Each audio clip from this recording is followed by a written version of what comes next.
আমরা সবাই কি শুধুই গন্তব্যের খুঁজে ভাসি, নাকি এই অসীম আকাশের মাঝে লুকিয়ে থাকে আমাদের হারিয়ে যাওয়া কোনো ঠিকানা?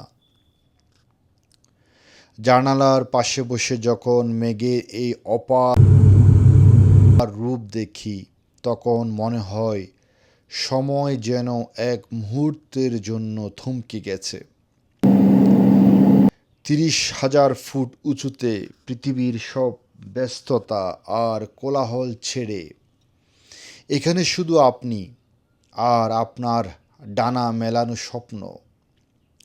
বিশ্বকবি রবীন্দ্রনাথ ঠিকই বলেছিলেন, মেঘের কোলে রোদ হেসেছে, বাদল গেছে ঠুটে। কিন্তু আজকের এই বিকেলে মনে হচ্ছে বাদল নয়, সব ক্লান্তি ঝরে গিয়ে আকাশ জুড়ে ফুটে উঠেছে এক অদ্ভুত শান্তির ক্যানভাস।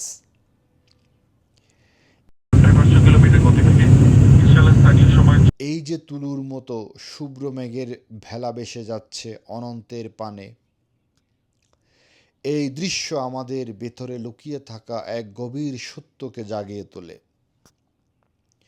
পারস্যের মহাকবি রুমির সে অমর সত্যের কথা মনে পড়ে যায়। তুমি সমুদ্রের এক ফোঁটা জল নও, তুমি এক ফোঁটা জলের ভিতরে লুকিয়ে থাকা আস্ত এক সমুদ্র।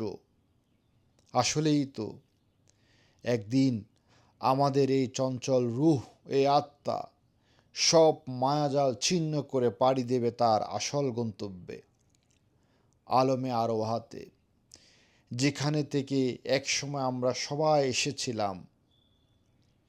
বিমানের এই উচ্চতা মহাকালের সে পরম যাত্রার কথাই যেন নীরবে মনে করিয়ে দেয়। যারা উইন্ডো সিট ভালোবাসেন তারা জানেন, এই জানালাটা শুধু কাচের টুকরো নয়, এটি একটি অদ্ভুত অনুভূতির দেওয়াল।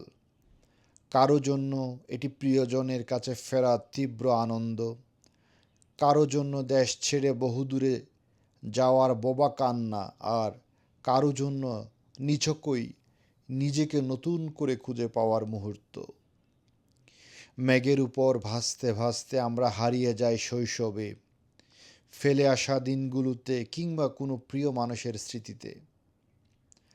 আকাশ আমাদের শেখায়, গন্তব্য যাই হোক না কেন, ভেসে চলার নামই জীবন।